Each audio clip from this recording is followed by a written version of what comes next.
10, 9, 8, 7, 6, 5, 4, 3, 2, 1.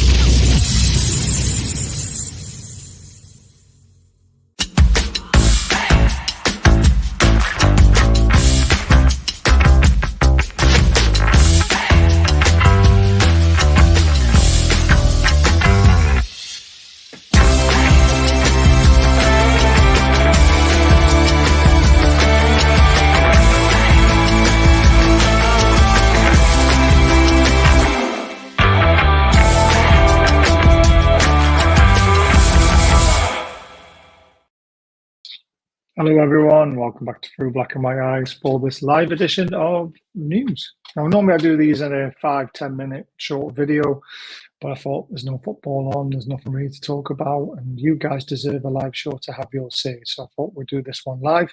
I am expecting SuperFanDan to jump on as soon as he can. He's on his way home, so hopefully it won't be too much longer.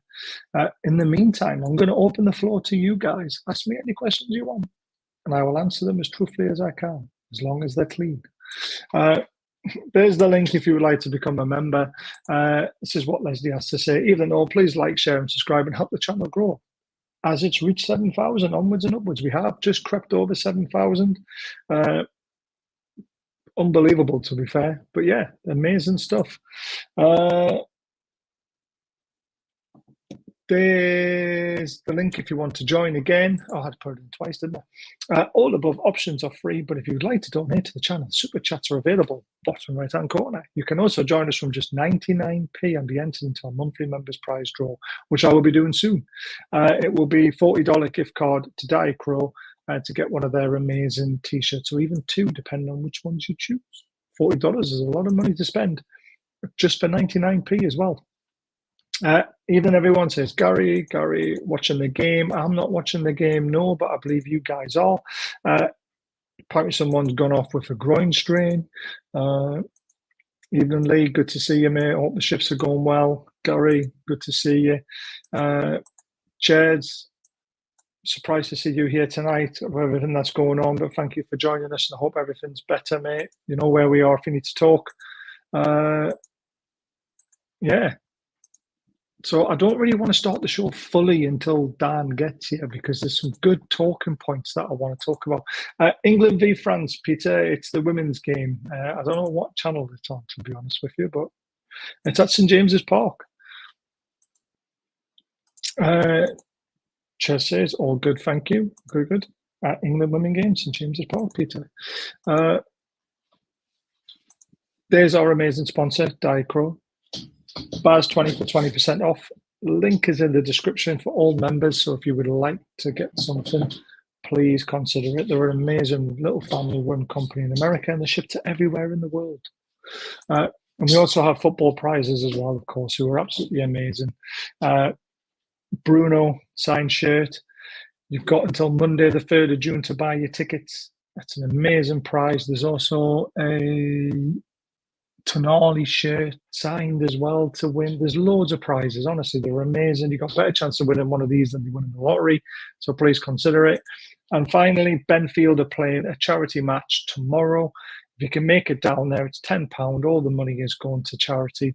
It's, you know, I'm sure there'll be a lot of people down there. It's only about £3.50 a pint as well, and the pints are really, really good. So get yourselves down there and watch a bit of football. Chess says he's all good. ITV4 is where the match is on. Evening Blade. Mogul getting all the thumbs up. Right, come on, guys, ask me a question. Anything you want. Could be anything to do with the news that's been going on. Anything that you want. I'm hoping Dan's going to be here soon, though. I'm just checking my phone to make sure he will be. Otherwise, I'm going to be gutted. And the delightful Les. Yes, delightful Les is here. Right. Let's make a start with all of them. So, Newcastle United Supporters Club for every, this is an unbelievable offer. This is great news what Adidas are doing. Every home shirt bought between the 7th of June and the 31st of August they will donate £5. It's a great gesture from the new partnership with Adidas. I cannot wait to see what the shirts are going to look like. I mean, and there's been loads of leaks, hasn't there? Whether they're real or not, I don't know. But to donate £5 of every shirt that's going to be sold within 3 weeks, sorry. Yeah, that is massive amount of money. I mean, we're going to break the internet when the shirts are released. It's going to be absolutely crazy. They're not going to know what's going to hit them. Questions. That's what I like to hear. But that's amazing news, isn't it? I've asked one earlier, Baz, have you? Well, I missed it. Which goalie are we going to sign, Baz? Right. So goalkeepers. There's 3 in question. Ramsdale, Trafford, and Mamadashvili. How do you put it? Something like that. I think it all depends on our budget and if we want someone to take over Nick Pope. The worry I've got is if we sign Mamadashvili is that Pope will not happy being a number 2, and then we're stuck in the same place as where we are because Pope will want to leave, Dubravka will want to leave, and then we'll be left with just the new keeper and Gillespie. Nick Pope's still got a good few years ahead of him. Now, because of that, I think Trafford is the one that makes the most sense. I think Ramsdale's still going to cost you 40 million. And again, he's not going to want to sit on the bench because that's where he is at Arsenal at the moment. So why would he come to Newcastle to sit on the bench? So I think Trafford is the sensible option. I've seen Cole Palmer's video as well saying how good he is. I mean, this guy shined in the Under-21 World Cup, won it with England, saved a penalty, saved from point-blank range. Everyone highly rates him in the England camp.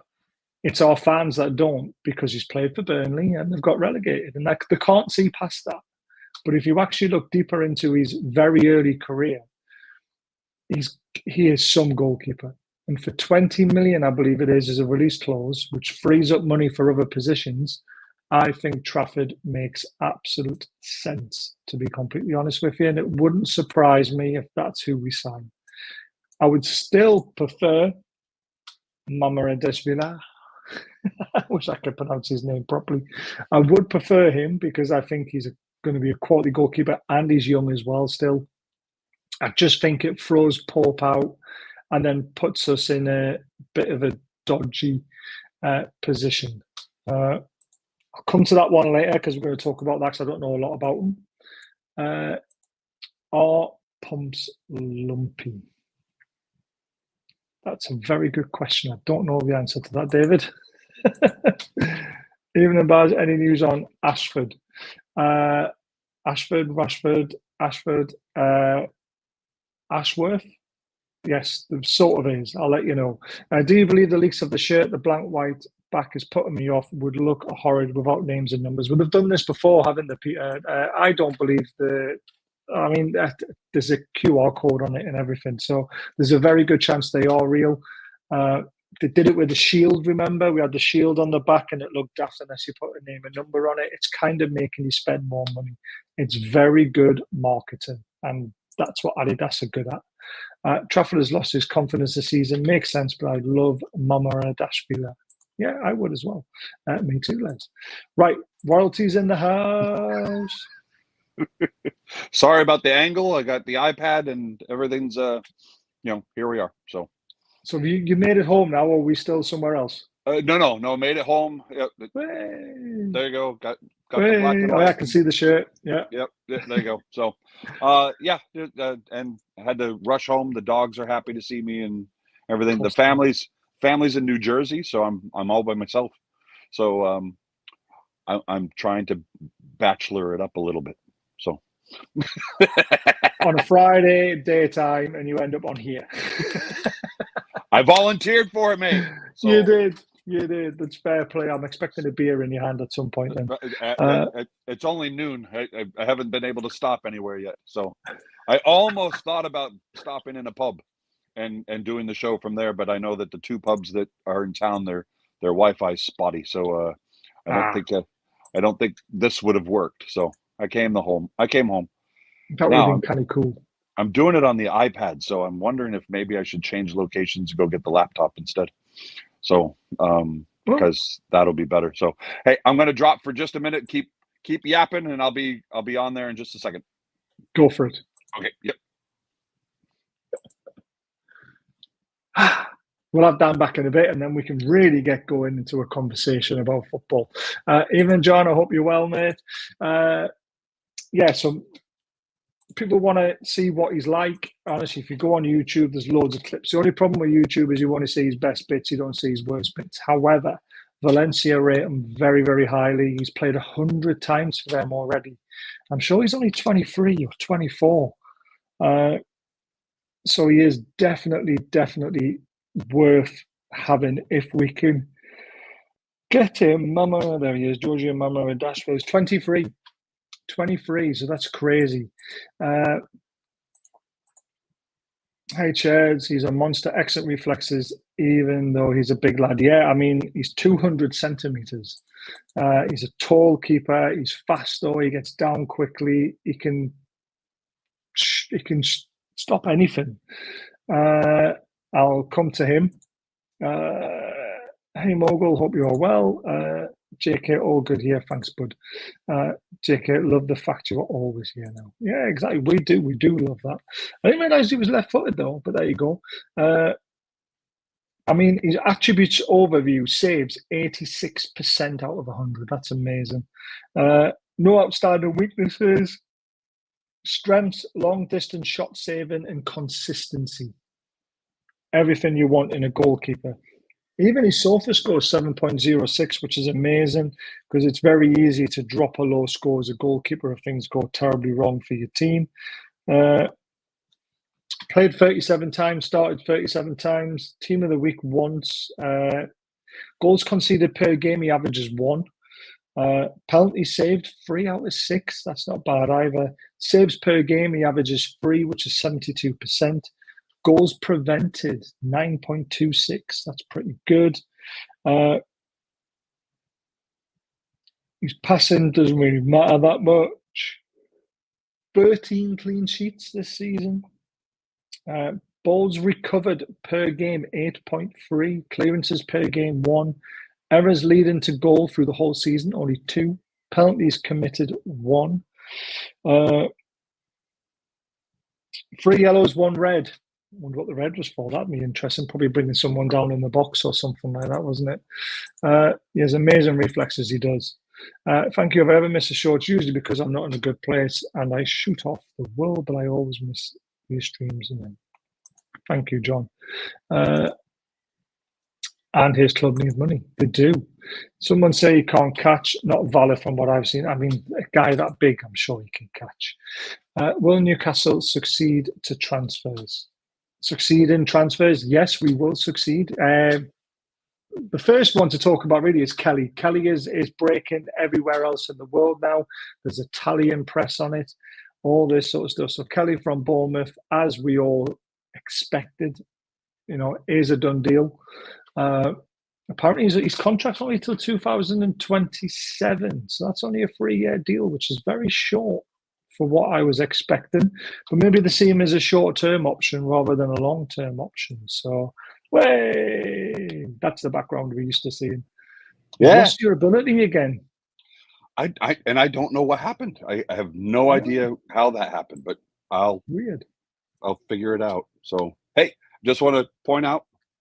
Dire Crow. Shout out to Dire Crow. Shout out to Joseph Spinney and family there in Charlotte, North Carolina. Thank you very much. Arrived on time and beautiful.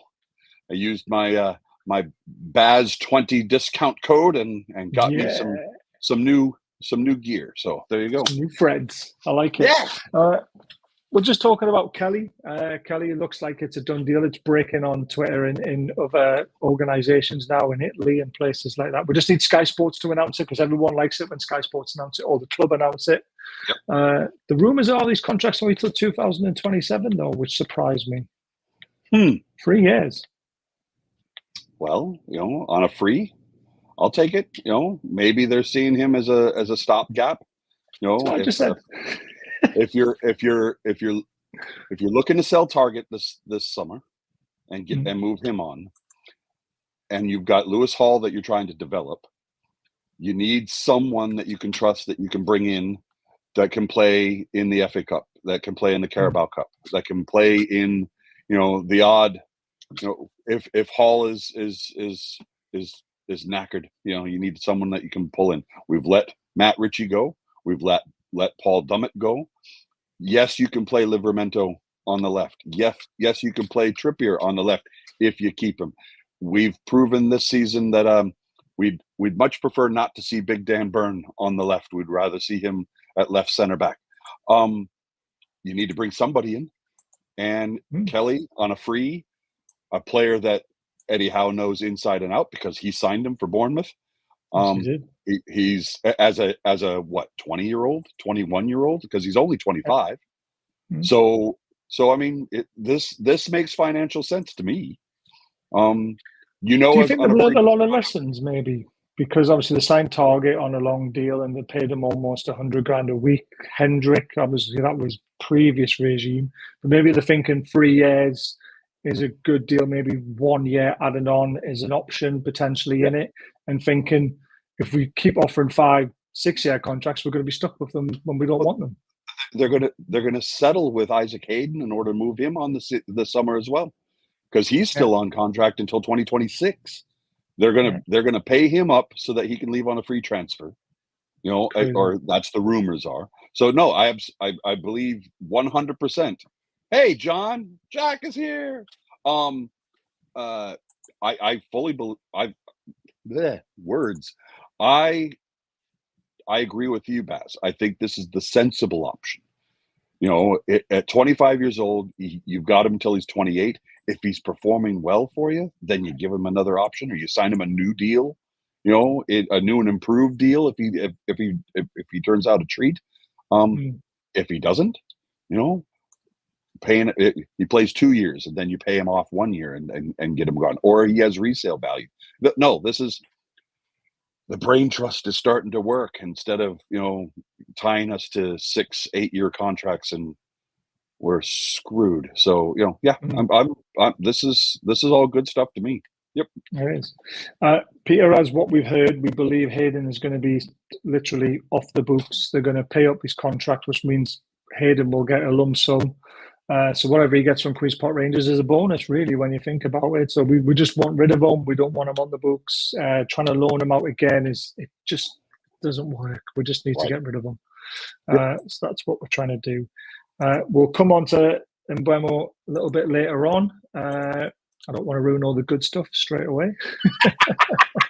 Well, so you've been on for 15 minutes, Baz. So have you already dealt with all the outgoings?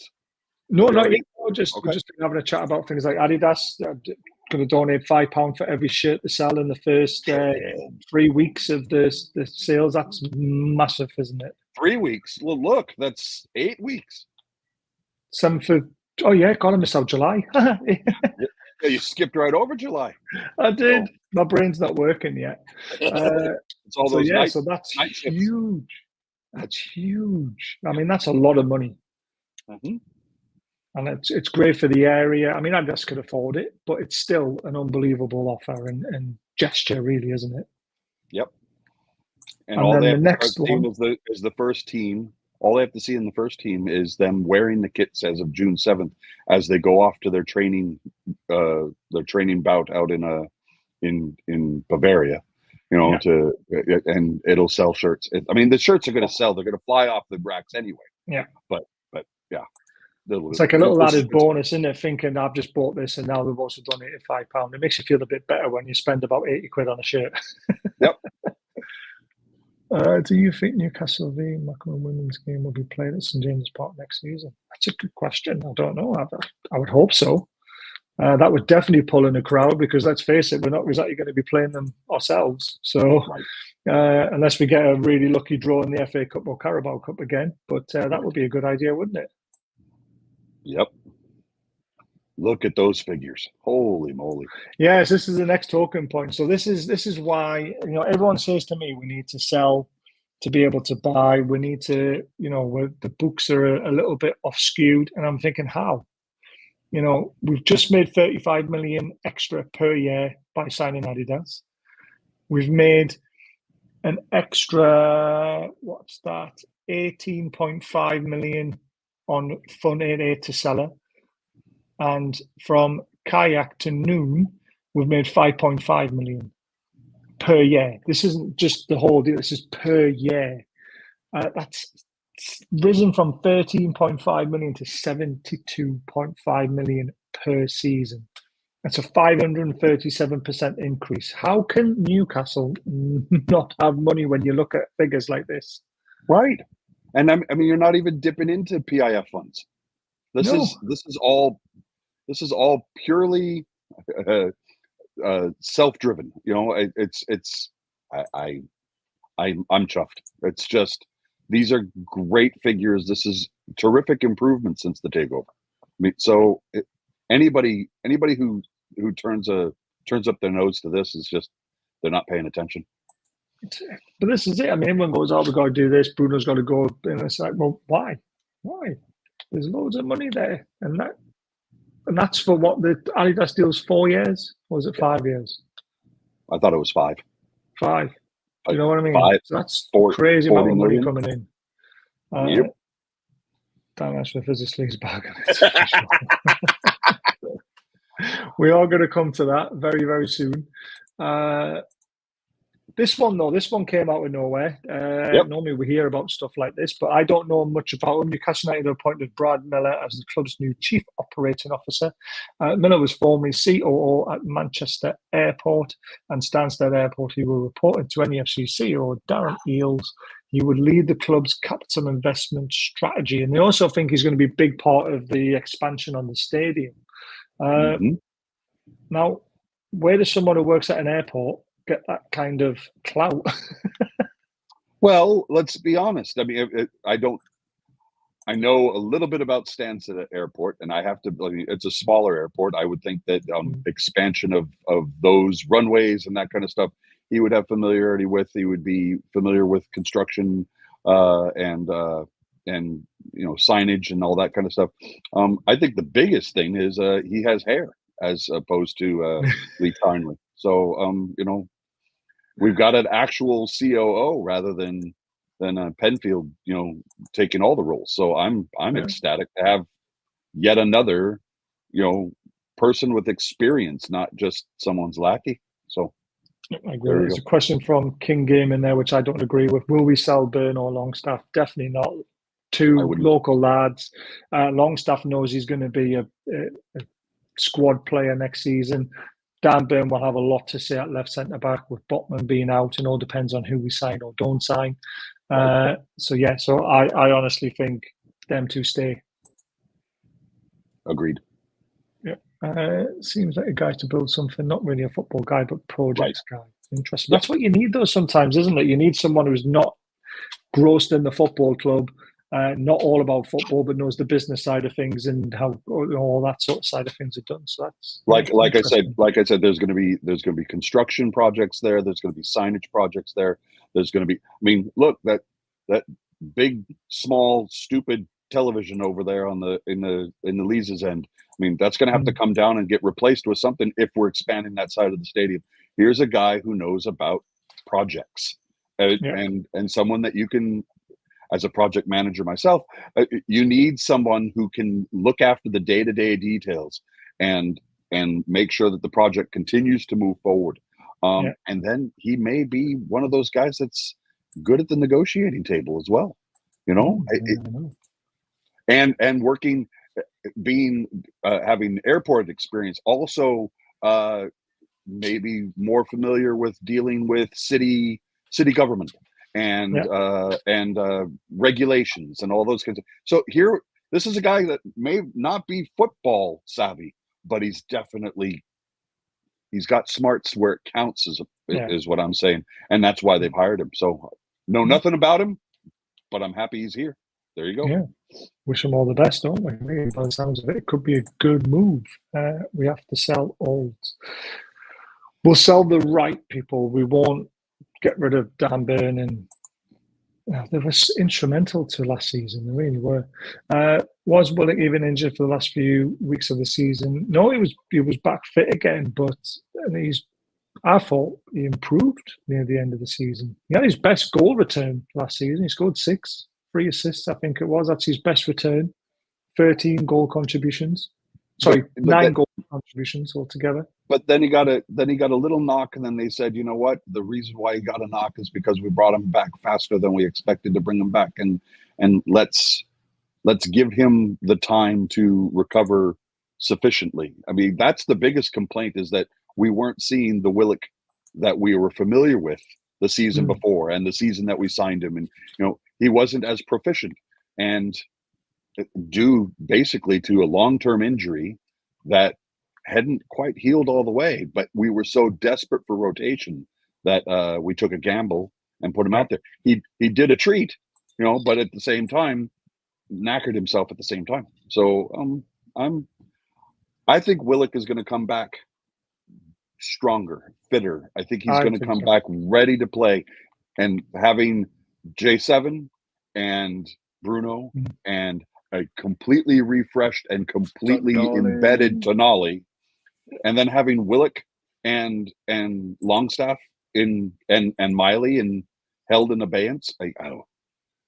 I'm salivating already. It's just gonna be good stuff. I'll just put one thing out there about Willock. I love him. I think he's great. Yes, he never hit the goal scoring heights that he hit when he was on loan. He just went through a purple patch, a bit like Miggy did last season. Yep. He went through a purple patch scoring 13. Willock scored something like maybe 8 or 9 in a row, didn't he?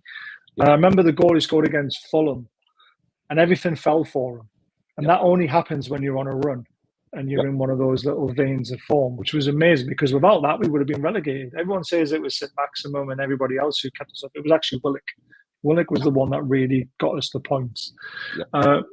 But there's one pass, and we've all, creamed over it. We've all want to see it again. And he nearly did it again. Yep. And it's that pass against Spurs. And I will challenge anybody who's watched us to find a better pass at St. James's Park than what he did. And that is what he's capable of. People forget about how technically gifted he is. Yeah. And he's brilliant. And no one else saw that pass on there. And it was just unbelievable. And he nearly did it again. And he's 23. 22. Exactly. Here's a player that's going to grow in stature. This is a player that has sell-on capabilities. This is all. I missed that one. This is all good stuff. This is why you hold on to Willock. So, yeah, agreed. Yeah, the medical team definitely needs sorting. Let's remember, he's here for business side, not football side. He's here to make us money. Right. That's Brad Miller. Yep. Yeah. Best pass in the last 3 years. I would say longer than that, John, to be honest with you. I can't think of a better pass. It comes to mind, but I would never say that out loud, but I just typed it. Don't. That pass for Spurs is the best pass I've seen in years, and Sky Sports just glossed over it. Exactly. You know what I mean? If that was Kevin De Bruyne or someone like that, we would have heard about it all season. Yeah. And when it was played until the end of the season, and it would have got an award just because it was Kevin De Bruyne. But because Willock did it, it was a good pass. It was unbelievable. It was world class. There is nobody who can look at that and say, typical, training pitch move. Bullshit. Exactly. Well, the sponsor. Nope, not heard a thing, unfortunately. And we've got a few people looking into that and trying to figure out what it is, but no one's worked out what it is yet. So. Watching Amanda quickly backpedal off of that one. I think maybe she let the cat out of the bag just a little bit, and a little bit too early. And someone called her out on it and said, "Hey, dear Matt, what? Please. When? What are you doing? Aston Martin, F1. What are you doing? Delete. That's the nice thing about Instagram. You can do that. You can go in and edit your post. Twitter. Come on, Twitter. Give us edit capability without having to pay us poxy £9 a month or whatever. You need your blue tick for that, don't you? No, I won't do it. Not giving Elon nothing. Brilliant. Did you see his reaction to Willock after he scored? He was like, "What the fuck?" Yes, exactly. He's knew how good that pass was, and it was. And I just loved watching Willock backpedal, and he's sitting there going, "Follow me to the corner, follow me to the corner," but he's pointing at Isak the whole time, and Isak is he walked right up to him and shoved him on the chest, going, "What the? Give it more, give it more!" And then there was insane. Then there was the trigger fingers and the tongue hanging out of Isak to the main to the Milburn stand. That was just as you said, we've all creamed over it. So I mean, it was just a fantastic. Well, I have that one bookmarked on YouTube just so I can watch the first 21 minutes over and over and over again. If I need cheering up, that's the one I bring up because it just makes me happy. I don't think we'll ever see 21 minutes like that again. McLaren, I've heard mentioned that a meeting in Monaco. That's interesting. We need lots of different sponsors. It's going to be crazy. Just got to keep an eye out for them. Lots is going to happen. But we're going to take it away from Newcastle just for a little bit because I thought this was really interesting and I think it's a very good talking point. The Dutch FA are proposing 5 changes to match rules. Right. I'm not totally against some of them, as long as they're done in a certain way, but we'll go through them. So throw-ins replaced with kick-ins. No. I don't mind that, but I'd rather it be you take a throw-in or a kick-in, you choose. Okay. All right. So because a ball boy could throw you the ball and you could see an opportunity to take a throw-in faster, then you could do putting the ball down and then kicking it in. So I think you should be allowed to do either. I think a kick-in is just strange only because is it a kick-in like, you're standing and it's a standing pass, or is it another set piece opportunity that you're given from the touchline? I'm concerned. Yeah. I'm concerned because a throw-in, you get, a Rory Delap or somebody who can, throw the ball in as well as he can cross it.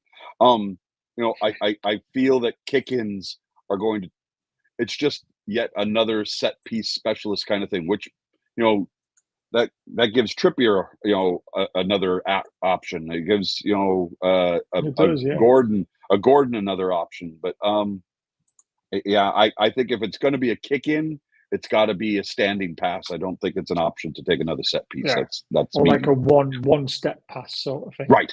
Yep. Yeah. Well, it's just like when they got rid of remember when Stevie Watson used to do the flip.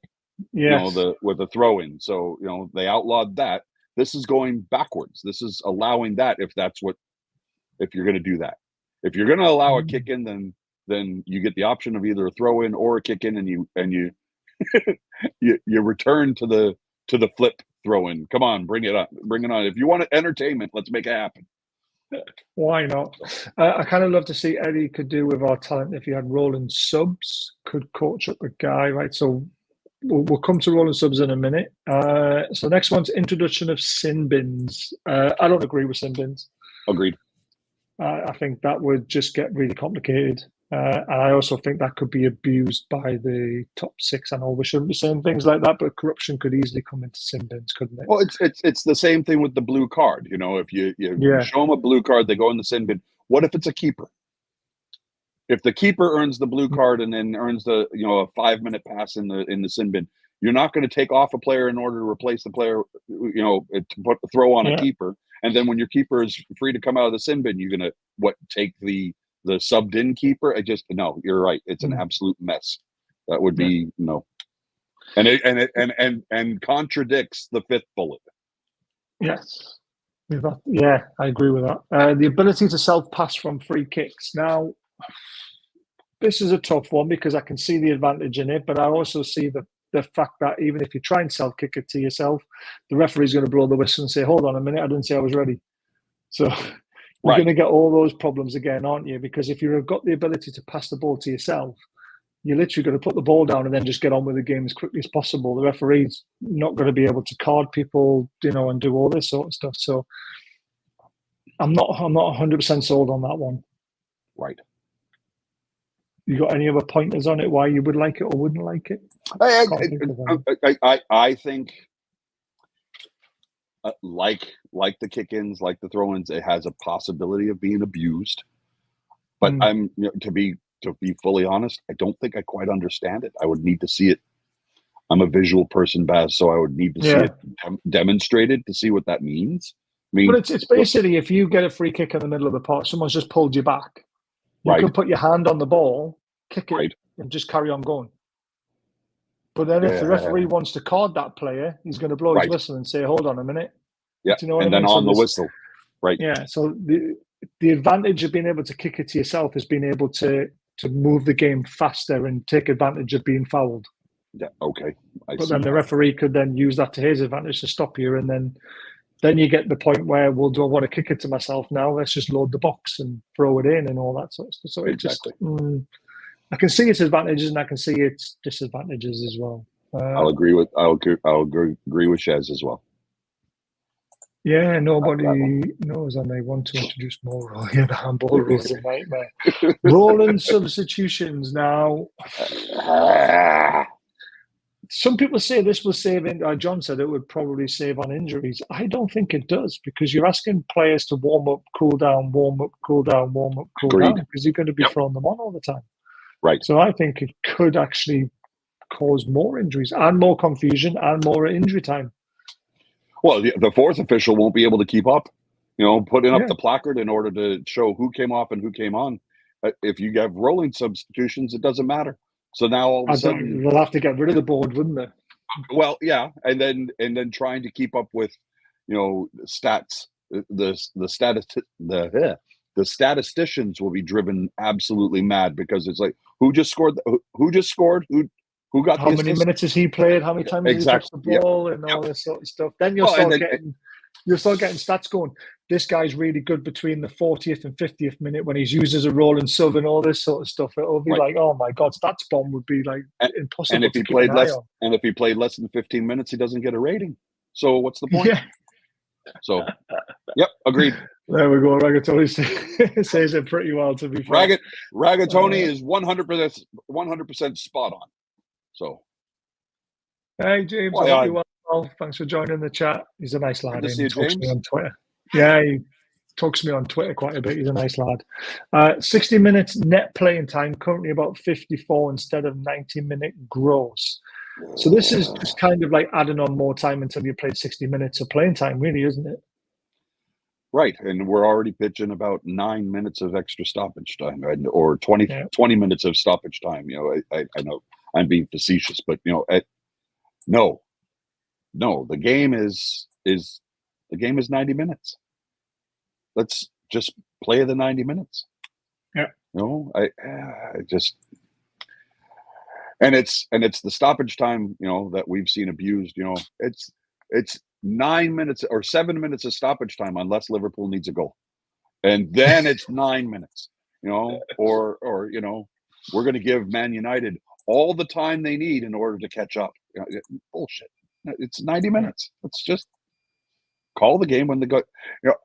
When I first started following football, seriously, I was in college, and of course, the college game, the NCAA rules here in the States are, you start at 45 minutes and you count backwards. It's a stopwatch. It's a timer. So when you get to zero, that's the end. It's like in rugby, right? Yeah, rugby. Once you get to is it 60 minutes in rugby? No, that's 80 minutes. 80 minutes in rugby. Sorry. As soon as that ball goes dead, that's it. End of game. Right. Now, I don't agree with that, because now then we get into time wasting and simulation and all that business as well. Yeah. Yep. Yeah. Because as soon as the time's up, the game continues until the ball kind of goes into a dead area, they call it. So the referees do play to that as well a little bit. But yeah, you're right. It's a tough one, isn't it? Really? Yeah. We just want football to be played, like we were kids, and enjoy it. But again, because it's such a big business, it doesn't happen like that, does it? No, agreed. Thanks, David. Countdown, yeah. Please, no, Gary V, great beard. from David. Why does football feel a bit American? These rules are total shit. I'm not disagreeing, James. I'm not. We're No, definitely not not at all. disagreeing with it. No one wants to see our game being taken over. They just wanted to be consistent. Yeah, agreed. That's what we want. We just want some consistency.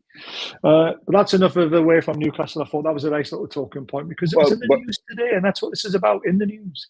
Before you jump away from getting back to Newcastle, I just want to give a shout out to James. Thanks for coming on and chatting with us.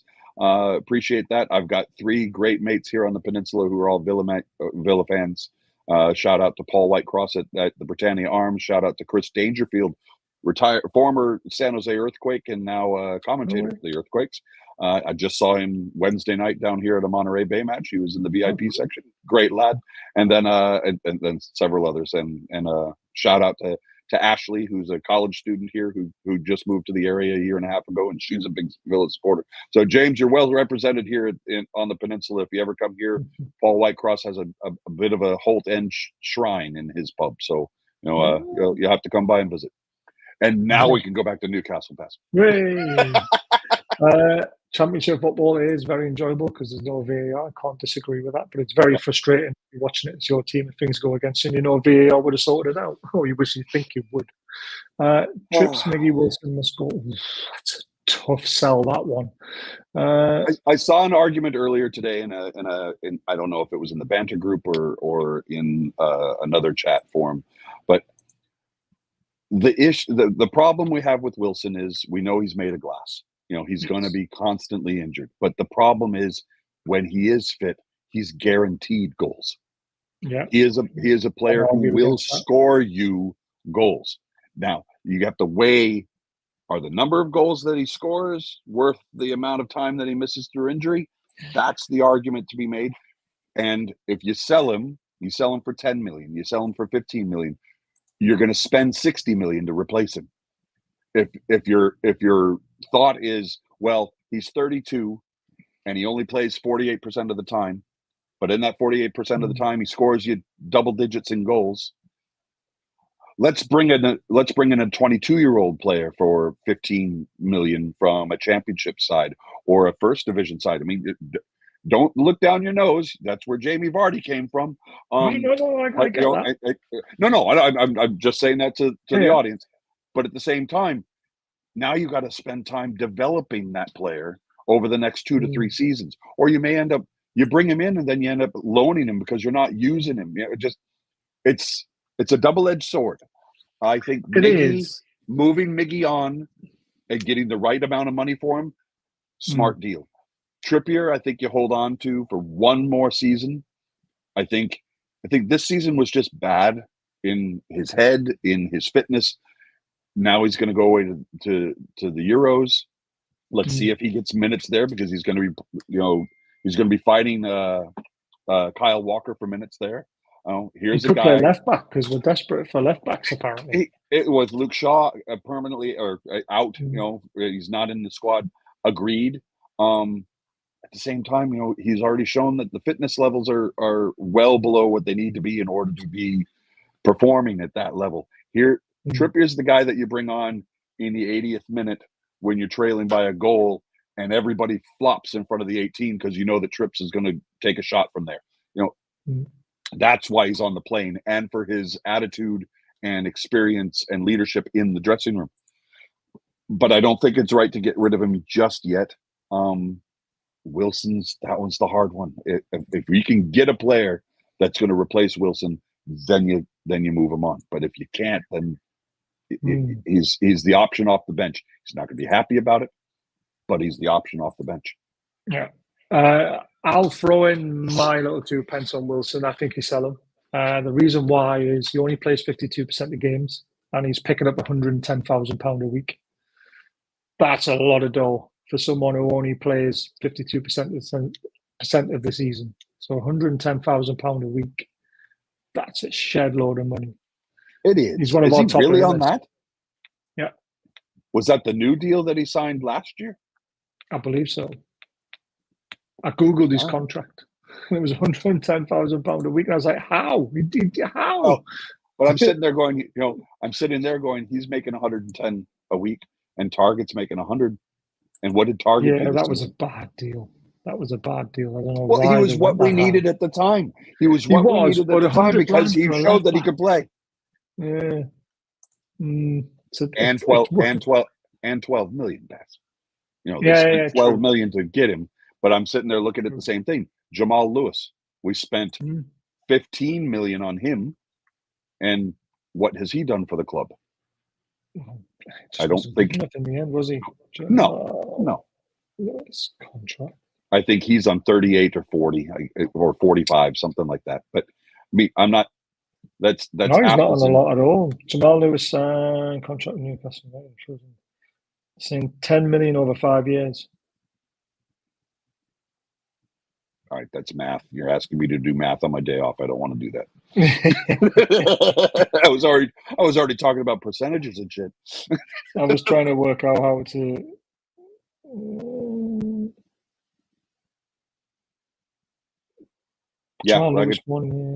Ragatoni's in the comments saying that Kelly and Hall will be our two left backs this next season, and we're right to be 50K a week.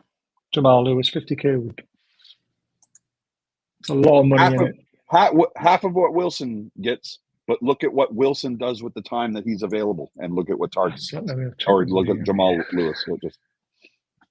That's it. I love it. Martin Target is a shit player. He speaks to the press a lot more. He used to be a Villa, and he hit the Villa players in trading. He was a bad egg. I see this. We never got part as a bad egg, but his missus wasn't happy about living in the northeast apparently. So, yeah, we've got a lot of dead wood we want to get rid of. My missus would be. Your missus would love it in the northeast. We know that. Right. Target. Target's on 100 grand a week. We know, but Jamal Lewis is on 50. Right. Does this look like a man who wants to leave Newcastle? Not at all. Exactly. Not at all. And do those two lasses look like they won't support their husbands to the end? And exactly. if they're happy, then they're happy. Yep. Exactly. That's a family. That was the operative word right there at the top of that picture. Yes, exactly. Family. Right. This is the information we've been told, and then you can take it a pinch of salt or whatever you want. But Bruno has had a conversation with the club, and he said, regardless of who comes in, I'm not leaving. And the reason why the club want to know this is because obviously he's going to be the face of all the promotions with Isaac when it comes to Adidas and all that sort of stuff. So could you imagine it's still not set in stone. Something could happen and it could throw it all in, but as far as we're aware, he's staying. And the reason why is Adidas don't want to have all these refunds, and the football club don't want to have all these refunds of people coming back to the club and saying, I don't want Bruno on the back of my shirt now because he's gone. And the amount of shirts they're going to sell with Bruno 39 on it, as soon as they come out on the 7th, and then all the way up until that contract regulation release clause closes, that's going to be a hell of a lot of shirts. And a hell of a lot of refunds. And a hell of a lot of new shirts given away. Apparently they could have got a machine that can take it off and all that sort of stuff. But that's still money. It's still time. It's still people going to the shop complaining, isn't it? And so people don't want to do that. I'm watching the comments go by in the chat, and there are some juicy ones coming up, and it's absolutely true. Oh, here we go. But yeah, Bruno. City could put a bid in, but it's down to Bruno to decide whether he wants to go or not. After a long-term successful manager, clubs never recover. Why would Bruno want to go to City if he knows that Pep's leaving at the end of the season? Well, yeah, exactly. There's the other thing. Tristan, we could sign someone now and then announce it in July. Yeah. But again, do you actually believe FFP has got a problem with all the information that we did at the start of the show? I don't. I think it's a lot of bollocks. So why would they bid if Pep is off? Because the football club never stops. Right. They never stop one of improving. Some managers don't get it. Look at Chelsea. Look at Chelsea. They didn't have managers and they were still signing players because they sign players they want for the football club, for their football philosophy. They have all that in place. And then the manager has to adapt with the players that they're given. That's how football works now. De Bruyne is not getting any younger. He's 34 now. Exactly. You know, Bruno could be the successor to De Bruyne, but you know, again, I just, and you know as well as I do, as of June 7th, there's going to be at least 100,000 kits sold to ages 13 and under. Yes. You know, that all say Bruno G on the back, and exactly. It's I can't and afford him to five leave. and £5 of every one of those kits is going to Newcastle area. So dude. Dumb to even think about it. So Exactly. We're showing the increase already today. It's like 537% increase. It's crazy. Exactly. Adidas take our money. Apparently, only sell Bruno to a foreign team like Madrid. Well, that's not true, unfortunately, because if City match the release clause of 100 million, he can talk to Man City and decide whether he wants to go or not. The other day you were talking. With Will? I was listening to that on the way back from the airport the other night or the other morning.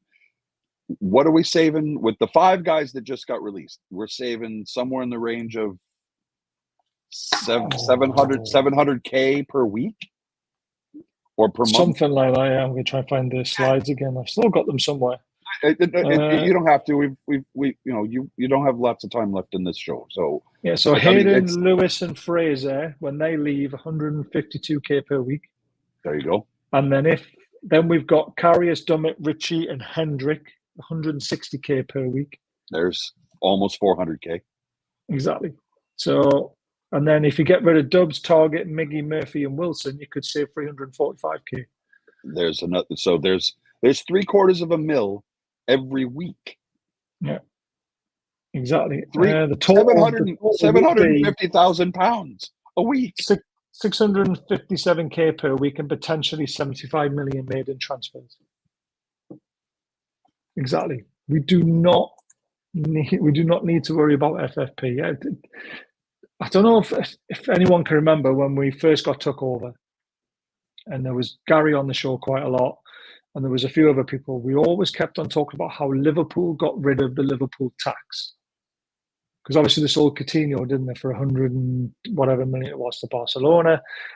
Everyone knew Liverpool were rich and they had money to spend. So what they would do is they would put out fake news about who they were signing for certain prices, then say, oh, we can't afford to pay that. And then eventually people start to believe it. It's what's happening right now with Newcastle. Everyone thinks we can't afford something when we actually can. It's just people want to keep reading and keep believing. When look at what Eddie Howe does in his press conferences. Every day he says something that everyone believes, and then the opposite happens. Yep. Because he plays the media perfectly, and that's what the club are doing. Gordon's injured, and he's spotted leaving the stadium in a boot on crutches, and then he starts the next game. Exactly. My dad, like I said, my late father was a PSYOP, officer in the army. He was the psychological operations, and his mantra was everything is PSYOPs. Exactly. So exactly. Yep. Exactly that. The club are reporting the PSL lines that people think we can't afford players perfect for us. Yep. Exactly. And that is how football works. Mind games. I never believe anything that comes out of press conferences now with Eddie Howe. Even when he's talking complete sense, I'm thinking, what's he doing? What's the angle? Baz, you had a bet on a player Newcastle will buy in the summer. Who do you think it will be? No free transfers, solid money bid. I was going to say Kelly because it's already done. But he said no free transfers. Yeah, I know. I'm concerned that the Mamadashvili news has completely gone cold. That they're not talking about it at all. So, oh goodness me. Yeah, I would love Chiesa at Newcastle, but again, he'd probably want a Champions League club potentially. Since I'm not on Tyneside, I know that the temporary store is right there opposite the Straub. But with the fan zone being built up, what's the possibility that that's not exactly temporary? What if it could be built into the fan zone? and that's a means of getting down into the fan zone. I don't know how big it is. I haven't seen it. I'm haven't looking been forward to visited either. I'm looking forward to getting over again and seeing it. But by that time, the club shop will be open. So yeah, because they're obviously revamping what's on the stadium out there, because it's better for them, I suppose. Yeah, it's a good shout though. Why can't it be part of the fan zone? But then the reason why I say that, Baz, is if stadium expansion is the next thing that's on the level, how much money are they going to put into revamping the club shop if they're going to have to build out? I mean, Shears is going to have to close and get redone. The club shop is right next door.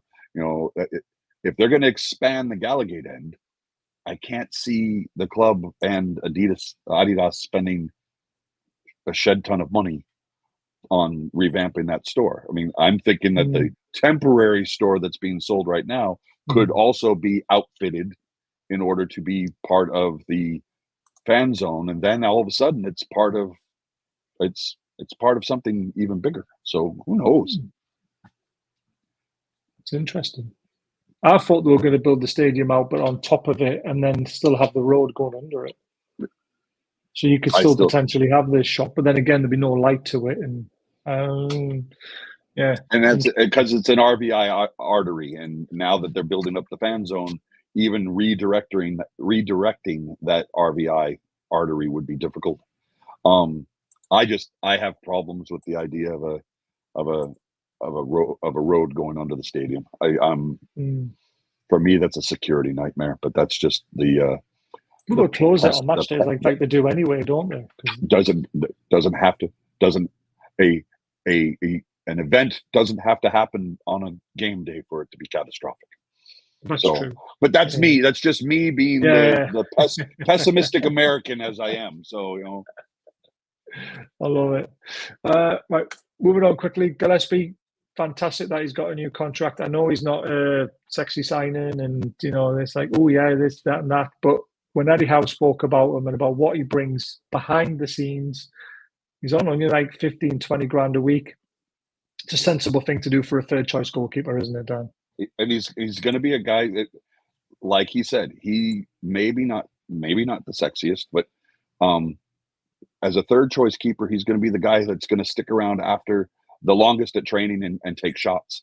If you've got your Brunos, your Isaks, your Gordons, your Barnes, if those guys want to hang back and take more shooting practice, Gillespie's going to be the one that's in the goal, not Pope, not Mamardashvili, not It's not going to be the first choice keeper. It's going to be the third choice keeper, and he's got a job to do, and he's making good money for doing it, and he's a local lad. So it also helps us in that regard. So yeah, really good keeper coach. Yeah, definitely. Yep. Probably doing his badges, and probably wants to be a goalkeeper coach as well. Why not? We don't know, do we? So I like it. And Dan Byrne loves him. Yeah, clearly. Right, this is about Tosin. So this is some good news, hopefully. This is what Romano said on his podcast. First of all, it's an open situation. I still say Newcastle as favourites because Newcastle started work on this deal in March. So this is why we tell you stuff that we hear, because we told you about this guy as potential signing months ago, because Newcastle never stops looking for things in the future. That's how football works. So things do get out. It's as simple as that. Interest from Chelsea has been there since the final week of March. Chelsea are well informed on Tosin. I'm not aware of anything advanced with Chelsea. I'm not sure anything is decided with Chelsea. I think the situation is still quite open, with Newcastle pushing to make it happen. So it sounds like we're massive favourites because Chelsea haven't exactly really put their foot down yet. And will they? We don't know. And Man United are also sniffing. But again, they're still undecided on what they're doing with their manager yet. So we've really got to try and convince this lad to sign quickly, because if Chelsea and Man United come in, you can't blame them for wanting to go to either one of those clubs because they've got European football.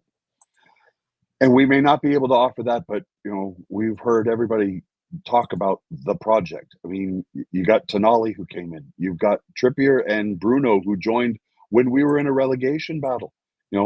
We've got the right people at the club who can sell the project. We may not have European football, but look at what the potential is in the next 3 to 5 years. Look at what the potential is in the next 5 to 7 years. Look at the potential in the next 5 to 10 years.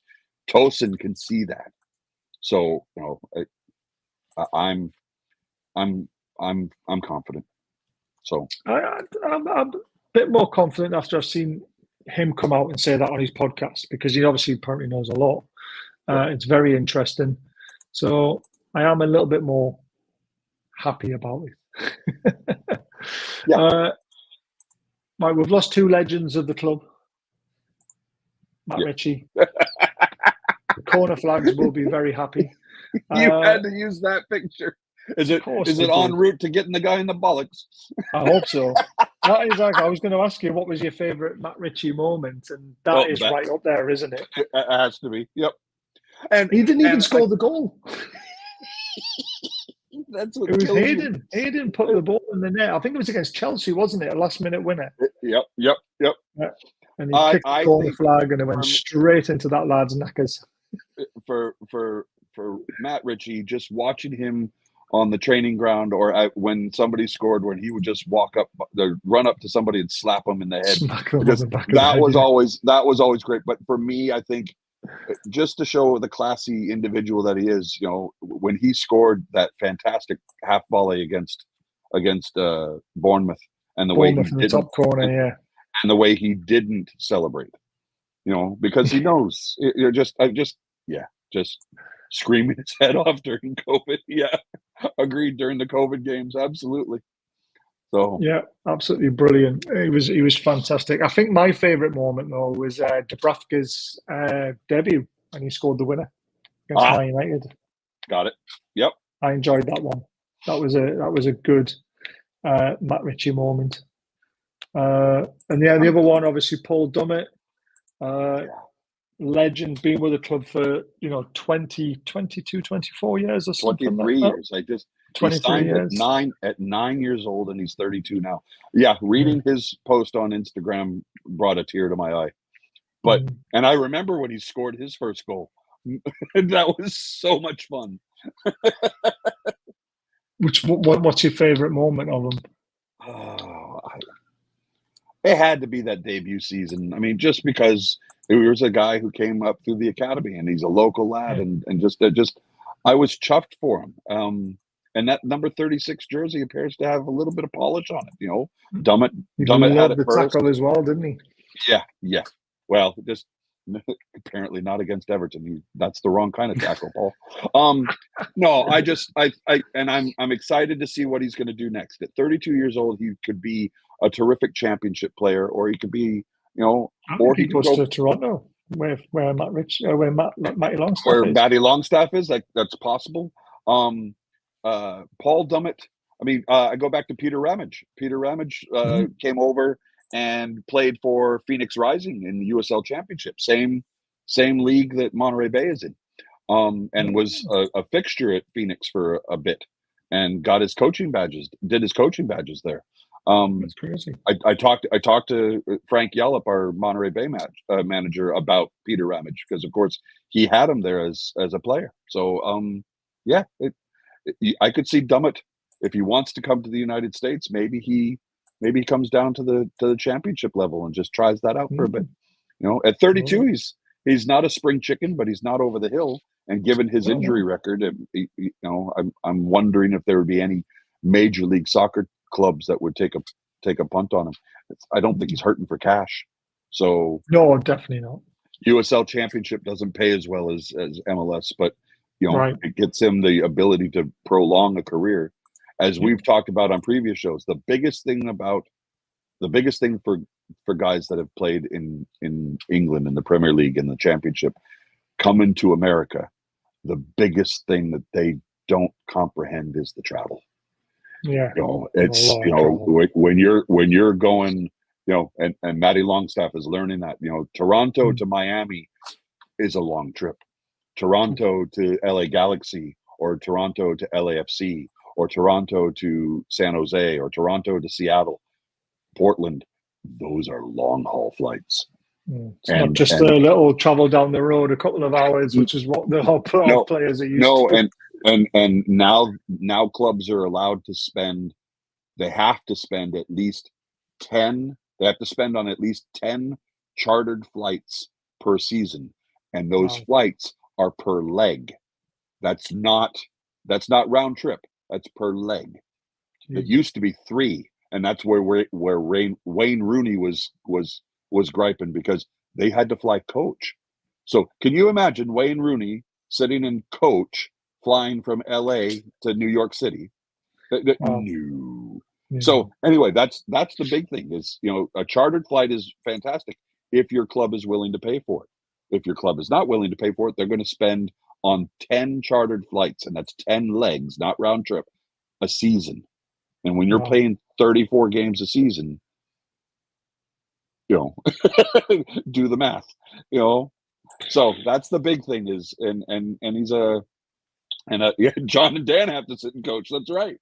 No, I when Paul Dummett's not a short guy. He's not Dan Byrne. He's not Dan Byrne, but I mean, sitting in coach is going to do his knees in. So it's something to think about as well. It is. Favorite Paul Dummett moment? It's 2 that spring to mind for me. Crap. The opposition is not coming to me. When he was playing left back and he had a right winger in his pocket, and I'm trying to remember which one it was. Was it Ronaldo? Was it Cristiano? Where he did well to keep him in his pocket. I think keep it him quiet. Yeah, Dummetinho. I appreciated his style of play and his stick-to-itiveness and the fact that he's a local lad. He's local lad done good, and fair play to him. He's had a lot of problems over the last 3-4 years with injuries, but he's always going to be a legend in my eyes. So 2 spring to mind for me. Equaliser against Man United at St James's Park. 3-3. Took a massive deflection, but it flew in the top corner because of it. So it looked really good. And the one when he snuck in from the back post and put it in against Liverpool. I think we won that game as well. So that was a very memorable moment. Right, last topic for tonight. Right winger. He's been linked to us. We've been saying it for months. He'd be perfect. You've been saying it. I've been saying it for months that he'd be perfect for us. It's Brentford's Mbeumo, who can also play up front. Problem is Liverpool are sniffing. And they need to replace Mo Salah. Well, is he going or is he staying? I think he stays for another season. Well, what does Slot know about him? This is true. Yeah, Slot might say, he's a headache and not worth having. So I don't know. Hey, Michael. But Mbeumo is definitely an Eddie Howe player, isn't he? 24 years old. Can you imagine what? Mbeumo on the right side, Barnes and Gordon on the left, Isak in the middle, Bruno, J7, Tonali in midfield. Where are the tissues? Yeah, exactly. I was just going to say, I can't say what my body's doing right now. Oh my days! Oh, it would be great. I've obviously watched him quite a lot, and I mean, he set up Tony in the first few minutes against us. It showed his pace. It showed what he's capable of, and he's done it for Brentford for a couple of years now. 5. So 5 years. But the price tag puts me off a little bit. 50, 60, 70. They're talking. Do we have anybody that Brentford might want? Wilson. Ooh. Because Tony might be off. Yeah. Tony wants to be off, I think. If we were to go in for Mbeumo and we offered 50 plus Wilson. See, I would think 40 plus Wilson. Split the difference, 45 plus Wilson. Yeah. We spent 45 on Gordon. That's true. Baz. Got, what was he? 9 goals, 6 assists this season. Right. In limited minutes. Yeah. He was also injured a bit. So he is consistent though. He scored 9 goals and 8 assists the season before, and he played a lot more games then. And his first season in the Premier League was 4 goals, 7 assists. So he's always got into double figures of goals and assists, and that is something we're missing on the right-hand side.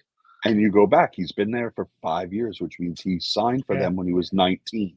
He's developing, and he was developing in a team that, was going for the Premier League for the first time in their history. So, he is definitely a Howe type player. I could see us going for him.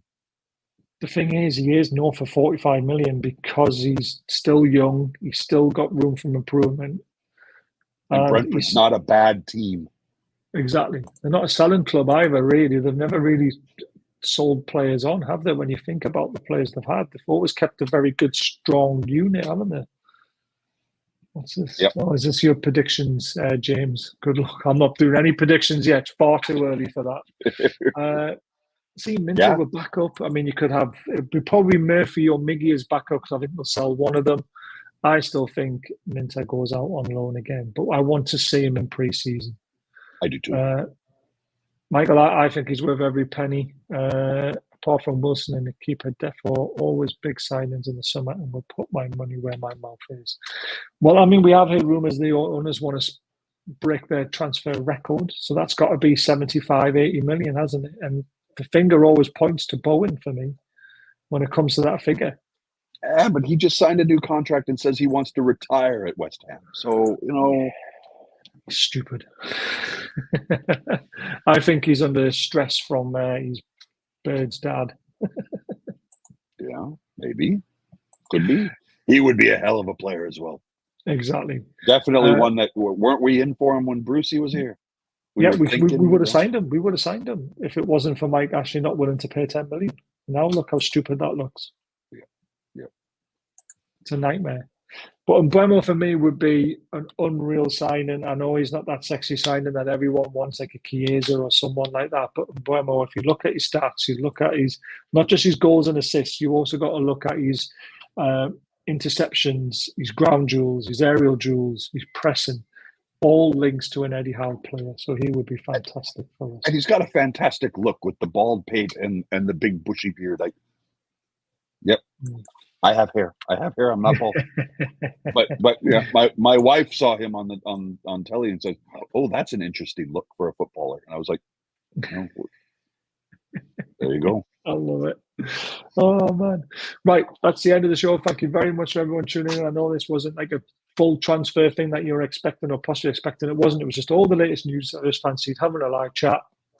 Gives you a chance to ask questions and we try and answer them as well. I hope we've done you proud. And I'll hopefully be back tomorrow night for the live watch along. I'll let you know tomorrow because it depends on how I wake up for work and get back in time. Champions League final tomorrow night, 8 p.m. UK time. And apparently I was listening to them, to the American football analyst, Keith Cottigan, whatever. And he was saying that Ancelotti was asked in his press conference who's starting in goal, and he didn't even take a beat. He said Lloris is starting, not Lloris. Courtois. Crap. Yeah, Courtois is starting, and he said, and the other lad's going to be on the bench. Yeah, probably. Well, according to what I saw, he's got flu, the other lad, or something. So, but again, he's probably just making that up because the other guy's played in every game, hasn't he? Yeah. If you're looking to win, exactly. Courtois is the goalie you want. So there you go. I absolutely agree. Right. Thanks for tuning in, everyone. We will be back very, very soon. Like I say, hopefully tomorrow night. If not, definitely Thursday night. Stay safe. Enjoy your weekend. And cheers, thanks, Dan, for joining. I really appreciate it. Always. Always and out. Away the lads. Away the lads. And lads.